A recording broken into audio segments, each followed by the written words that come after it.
Welcome to the Mike and JD Show YouTube channel. Thank you for being here. I want you to do me a big favor before you check out this clip. I want you to hit the like button. I want you to throw in a comment and make sure you're a subscriber to this channel. And then I want you to share this video with your friends. Help us defeat the algorithm. And then if you like this content and you appreciate this content, please head over to patreon.com/the Mike and JD Show and support the show. That is how we actually get funded to be able to do this. So we thank you very much for being here. And now enjoy the clip. Jack Perry apparently, so this was, Dave said that Jack Perry had asked for his release at one point, and it was denied. And he hadn't heard from Tony Khan for months after the whole Crimea River incident at All In, and he was expected to. Sorry, he was expected to come back, I guess, at some point in November. But then when CM Punk got hired by WWE, they thought maybe it was better to keep waiting. And then I guess they ghosted him for a little bit. And he ends up in New Japan right now. I guess they're on good terms because they're kind of working an angle. The whole scapegoat angle is a planned angle, so that's like, no big deal there. But I thought it was interesting that he asked for his release and he was denied his release, and he asked for his release because he essentially was getting ghosted by the company, which seems to be like a little bit of a trend with people on the way out there. B, that, Dave had reported that he was like super apologetic, and Jungle Boy actually reached out to Brian Alvarez specifically to say, hey, look, I never apologized for nothing.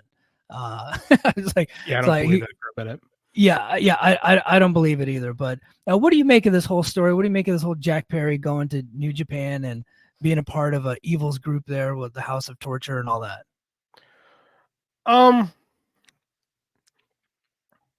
I'll be honest with you. In a company that now features Mercedes Moné, Will Ospreay, Kazuchika Okada, I just don't care about the Jungle Boy anymore. Right? Like, the fact that, again, we were talking about this with our buddy the Red Mask, who said that, Punk was just looking for a reason to get fired, and Jack Perry was kind of in the wrong place or right place, depending on how you see it. And he gave him his opportunity to get fired. I think it's kind of weird that Tony Khan is like holding a grudge against him for all this. It's remarkably immature. I can't say it's surprising. But, Tony did not want to let Punk go. Punk did not want to be in that company anymore. It's funny because he went to WWE and immediately got hurt. So it really didn't matter all that much anyway. I don't know, man.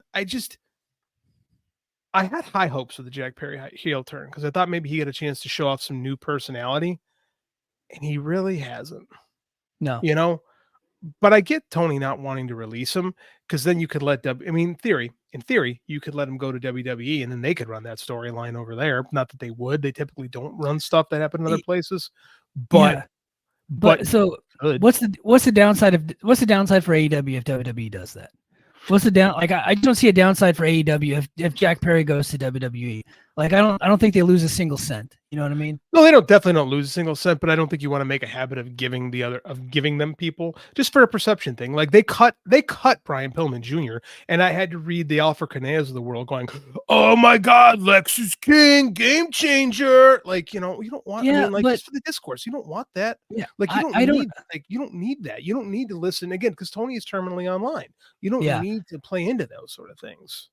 Yeah, no, I do agree that he's terminally online. And honestly, I wish somebody would sit him down and be like, hey, look, like you can cut this shithead and we won't be the worse off for it. Not at all. Like literally nothing negative is going to happen. No. There's going to be like a week of discourse and it's going to be fine. We got Okada, we got Mercedes, we got Ospreay, we got all these other big stars. And WWE was feeding them talent for a while, like purposely cutting assholes for them to sign, and most of them have not really worked out. Malachi, Buddy Murphy.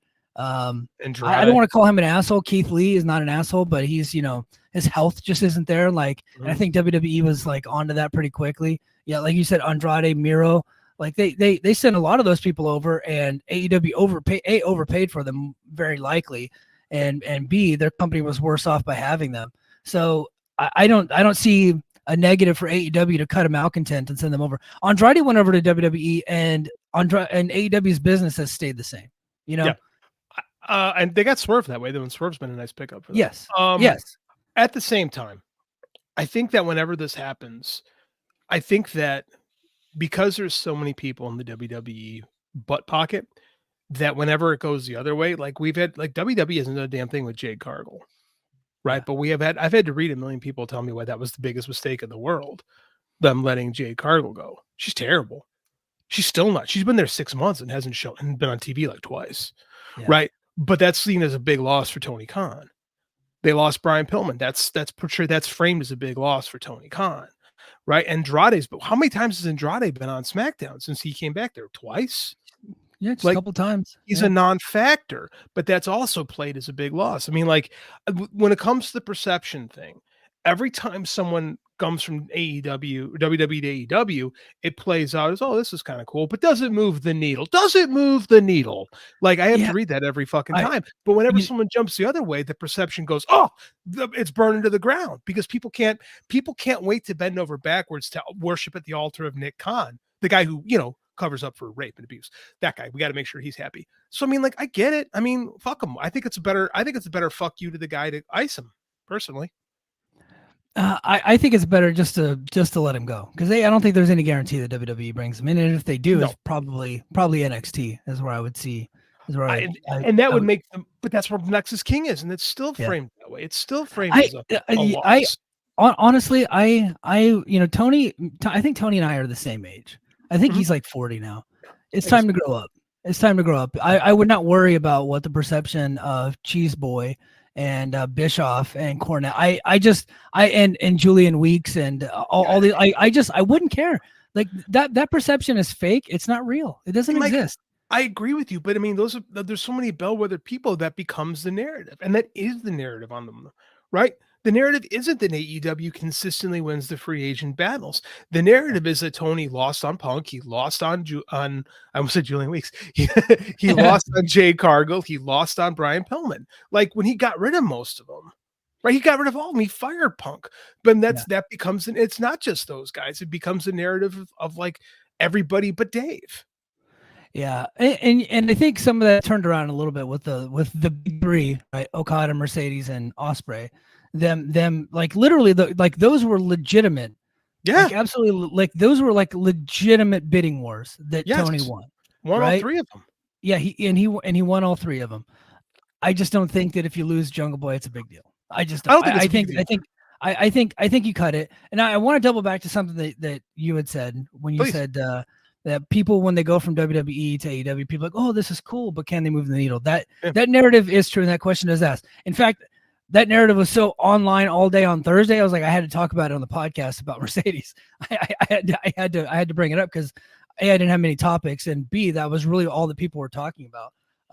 But one other thing that people talk about, and I think it's so stupid, is that when somebody goes from WWE to AEW, it's like, oh my God, I thought they were better than that.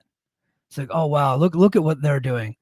Mm-hmm. They showed Adam Copeland with Janice, and like the face paint. It's like, oh my God, what a fall from grace for that guy.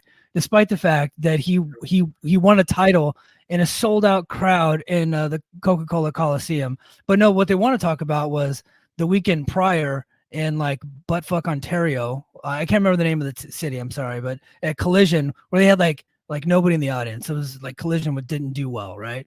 That's what they want to talk about, but they're probably not even talking about like Toronto Coca-Cola Coliseum, like 70,000 strong, sold out arena, main event on a Dynamite.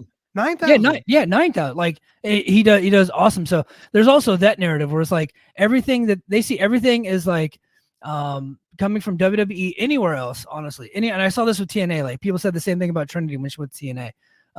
It is like just being this significant step down. But when somebody goes from like the smaller company, AEW, TNA, whatever, and they go up to WWE, it's like, oh wow, I can't wait to see them maximize their potential on the greatest stage. Yeah, it's like this whole thing is such a backwards ass narrative. That's what I'm talking about before. Like nobody who jumped from like CM Punk didn't. He sold some shirts, right? Hasn't done much since. Like Cody's been a legit game changer, but that's like it. Like nobody else has been anything, right? Yeah. But no one talks about that. Like Lexus King has not been a game changer. He's just a guy on NXT. Right? I mean, that is true, but I don't think anybody expected Lexus King to be a game changer. That's not what I read. Except for maybe like Salty Scott, you know, and like, Fair. but Fair. yeah, No, but that's what I don't know. it's this is what I'm talking about. Why Tony can't win is because he dared to step in the competition with WWE, and there's so many people that are loyal to that brand because they liked it when they were children, and Yeah, because like Nick Khan is really good at being Nick Khan. He's a piece of shit. He's a scumbag. Like there's so many people willing to bend over backwards to appease him and to sell these bullshit narratives. Like you said, yes, Collision had a bad turnout. Collision has bad turnouts. I got really good seats for when it comes to Peoria, Illinois coming up. It's very nice. easy to get a hold of. Yeah, Like, yeah. but like they said, they did two Dynamites in a row, sold over 9,000 tickets. Mhm. We don't talk about that. Yeah. We only talk about when it's bad because that's all we're allowed to talk about online. And if I'm Tony Khan, I kind of get tired of that too because he's not playing a fair game right now, and he doesn't handle it great all the time. To be honest, Yeah. he's not the most savvy poker player in the world. Like No. he's far like God. I think I'd be like that. I would be terrible if I had that kind of money and running a company. My emotions would be going crazy. I'm glad I'm not Tony Khan. Like, Yeah, yeah. I mean, like I kind of feel a little bit for him out there because when he does right, it gets discounted by the Eric Bischoffs of the world and a piece of shit like John Alba who enables him. Like this is what I'm talking about is the whole wrestling media is so slanted toward WWE that anyone doing anything on the opposite side is immediately bad. And we talk about going to TNA. Like I want you to look at Adam Copeland. Both of us were really kind of when Adam Copeland came over to AEW. Yeah. He's been great.